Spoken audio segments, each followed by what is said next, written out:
మే 13 ఆంధ్రప్రదేశ్ లో ఎలక్షన్స్ అయినాయి. ఏంటి ఎవరు గెలుస్తారంటారు? మీ మాటలో మాట చెప్పండి. ఎవరు గెలుస్తారనేది జనమతం తెలుసు. ఆంధ్రప్రదేశ్ రాష్ట్రం మొత్తం అంతా ప్రజానికం కోడేకి వస్తుంది. కూటమి ప్రభుత్వం గెలుస్తుందని. ఖచ్చితంగా కూటమి అవుతుందంటారా? ఖచ్చితంగా కూటమి మరి గెలుస్తుంది. జూన్ 9 మరి జగన్ ప్రమాణ స్వీకారం అంటున్నాడు. ఎవరి డప్పాలు కొట్టుకుంటారండి. ఇప్పుడు వాళ్ళు పోటీ చేశారు, వాళ్ళ కాన్ఫిడెన్స్ వాళ్ళకి ఓవర్ కాన్ఫిడెన్స్ అనమాట. కాన్ఫిడెన్స్ కూడా కాదు అది.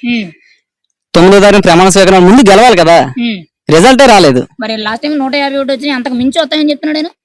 చెప్తారు. ఇప్పుడు ఏముంది 175 రావచ్చు అంటారు. ఎందుకంటే ఓవర్ కాన్ఫిడెన్స్ అది. ఇప్పుడు మేమే గెలుస్తామని చెప్పుకుంటారు. ఇప్పుడు ఓడిపోతామని చెప్పుకోలేరు కదా వాళ్ళు. చెప్పుకోలేని జనం నమ్మరు.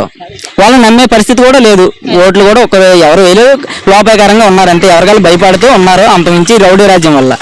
ఇప్పుడు మరి జగన్ లండన్ వెళ్ళాడు మన 17వ తారీఖున. మరి మీరేమనుకుంటారు? మరి లండన్ వెళ్ళాడంటే ఆయన వ్యక్తిగత విషయాలు అతనికే తెలియాలి, మనకు తెలిసింది ఏమీ లేదు. కాకపోతే జనాలు అనుకుంటుంది ఏంటంటే ఇక్కడ ఉన్న సొమ్ము మొత్తం తీసుకెళ్లిపోయాడు. అక్కడ స్విస్ బ్యాంకుల్లో గానీ, అక్కడ వాళ్ళ వ్యాపారస్తుల్లో, లేకపోతే వాళ్ళ బినామీలకి ఎవరికి అప్పచెప్పడానికి అని చెప్పి జనాలు.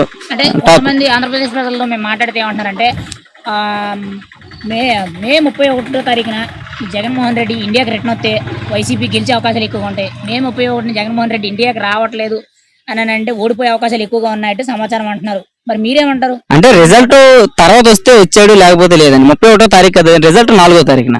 అంటే ఎలక్షన్ రిజల్ట్ ముందే మనకి కొన్ని పరిస్థితులు బట్టి ఏది గెలుస్తుంది ఏది ఓడిపోద్దని ఎగ్జిట్ పోల్స్ ని బట్టి మనకు ఒక ఐడియా వస్తుంది. కానీ ముందే చాలా మంది జగన్మోహన్ రెడ్డి ఇంక రాడు, ఇంక అక్కడే లండన్ లోనే ఫిక్స్ అయిపోతాడు, విజయమాల్య లాగా ఇంక అక్కడే సెటిల్ అయిపోతాడు అన్నట్టు చెప్తున్నారు. మీరు చెప్పింది కరెక్టే. ప్రజల్లో ఆందోళన అదే ఉంది. అందరూ కూడా అదే నమ్ముతున్నారు. కాకపోతే ఎంతవరకు నిజం ఏంటనేది ఆయన 31వ తారీఖు దాకా మనం చూద్దాం. మరి ఏంటి ఈసారి ఫ్యాన్ కరెంట్ ఇస్తారంటారా మీరు? ఫ్యాన్ కరెక్ట్ ఏంటండి, 151లో పెట్టారు ప్రజలు. మొత్తం ఫీజు కొట్టేసింది. ఏం లేదు, రెక్కలు కూడా మిగలవు ఈసారి. మరి మీరైతే ఎవరికి అవకాశం ఇచ్చారు? మరి కూటమి చెప్తున్నాను కదా, పక్కా కూటమి. పవన్ కళ్యాణ్ మేమంటే పవన్ కళ్యాణ్ సపోర్టర్స్, జనసేన పార్టీ. ఆయన ఎటు చెప్తాటే కూటమి కోటేమన్నారు. కూటమికి ఆయన ఏంటంటే ప్రజల కోసం ఇచ్చారు. ఆయన సొంత డబ్బులు, సినిమాలు తీసుకునే డబ్బులు, అవి సొంతంగా ప్రజల బాగు కోసం, కౌలు రైతు కోసం 1,00,000 రూపాయలు చనిపోయిన రైతు కోసం ఇలా ఇచ్చేవాళ్ళు. అంటే అతను సొంత డబ్బే సినిమా తీసుకుని కష్టాజీతమే ఇచ్చారు. ఇప్పుడు ఆయన ఒక పదవిలోకి వచ్చిన, రాజ్యాంగ పదవిలోకి, ఎమ్మెల్యే లేకపోతే హోమ్ మినిస్టర్ లేకపోతే సీఎం అయినా సరే ఆయన ప్రభుత్వం సొమ్ము రూపాయి తినరండి, ప్రజలకే పెడతారు. అటువంటి రాజకీయ నాయకులు మాకు కావాలి. అటువంటి ఆయన వెనక మేము సపోర్ట్ చేసి, ఆయన నమ్మి, ఆయన వెనక మేము సిద్ధాంతాల పరంగా నడుస్తున్నాం. ఆయన సిద్ధాంతాలే మాకు కావాలి. ఇప్పుడు మీరు ఎలా చెప్తున్నారు కదా, రేపు కూటమి గెలిచి పవన్ కళ్యాణ్ అనే పిఠాపురంలోకి వెళ్తే ఖచ్చితంగా పవన్ కళ్యాణ్ హోమ్ మినిస్టర్ ఇస్తారన్నట్టు మాట్లాడుతున్నారు. మరి మీరేమంటారు? మరి మీరైతే సీఎం కోసం ఎక్స్పెక్ట్ చేస్తున్నారా? సీఎం కోసం ఎక్స్పెక్ట్ చేస్తున్నాం. మరి ఆ టైంలో వచ్చే సీట్లు బట్టి కానీ కూటమి చంద్రబాబు నాయుడు గారు, మోడీ గారు, పవన్ కళ్యాణ్ గారు కూర్చొని మాట్లాడుకొని ఏం డిసైడ్ చేస్తారో వాళ్ళకే తెలియాలి. కాకపోతే మేము సీఎం ఎక్స్పెక్ట్ చేస్తున్నాం. ప్లస్ కుదరబోదు హోమ్ మినిస్టర్, ఒక ఉన్నత స్థాయి చూస్తాం కావాలని. అసలు కూటమికి అనేది అప్పుడు రేపు రాబోయే కౌంటింగ్ ఎలక్షన్స్ లో ఎన్ని వస్తాయంటారు? కూటమికి దాదాపు 135 నుంచి 150 సీట్లు వచ్చే అవకాశాలు కనబడుతున్నాయి. 130 నుంచి 150 గెలిచే అవకాశం పక్కా ఉంది. జగన్మోహన్ రెడ్డికి ఎన్ని వస్తాయంటారు? ఆయనకి 30-40 రావచ్చు, అంతకుమించి కూడా రావు. 30-40 మహా అయితే 30. మరి ఎందుకు ఈ 5 ఏళ్లలో ప్రజల మీద అంత వ్యతిరేకత వచ్చిందంటారు? ఇప్పుడు మీరు చూస్తున్నారు. ఇప్పుడు అమ్మఒడి 15,000, లేకపోతే ఓసీ 18,000 ఓసీ మహిళలకి, వాళ్ళకి వాహన మిత్ర ఇటువంటివి ఇస్తున్నారు. ఎక్కడి నుంచి చేస్తున్నారు ఇవన్నీ? మనం ట్యాక్స్ కట్టే ట్యాక్స్ విపరీతంగా రేట్లు పెరిగిపోయి అభివృద్ధి లేదు. మరి మళ్ళీ ఆ డబ్బులే కావాలి, జగనే కావాలని కొంతమంది చెప్తున్నారు అంటారు. వాళ్ళందరూ ఏంటంటే పిచ్చగా ఎలా నమ్మారో తెలియదు ఆయన్ని. అతను ఇచ్చే సంక్షేమ పథకాలు చూస్తున్నారు కానీ అభివృద్ధి చూడట్లా. నిరుద్యోగులకి ఒక ఉద్యోగాలు జాబ్ క్యాలెండర్ రిలీజ్ చేస్తానన్నాడు, లేదు. మెగా డిఎస్సి అన్నాడు, లేదు. ఏటా జాబ్ క్యాలెండర్ జనవరి 1వ తారీఖున అన్నాడు. ఇప్పటి వరకు ఎప్పుడు కూడా 1వ తారీఖున మర్చిపోయాడు. సిపిఎస్ రద్దు అన్నాడు, లేదు. రోడ్డు మీరు ఆంధ్రప్రదేశ్ రోడ్లు పక్కన రాష్ట్రంలో రోడ్లు చూస్తే అక్కడికక్కడ మీకు డిఫరెన్స్ తెలుస్తుంది. మీరు ఏదైనా వీడియోలు చూడండి, యూట్యూబ్ లో కొట్టండి కావాలంటే. అక్కడ దాకా ఉన్న రోడ్డు, సాఫ్ట్ గా ఉన్న రోడ్డు ఇక్కడికి వచ్చి గుంతరమయమైపోతుంది.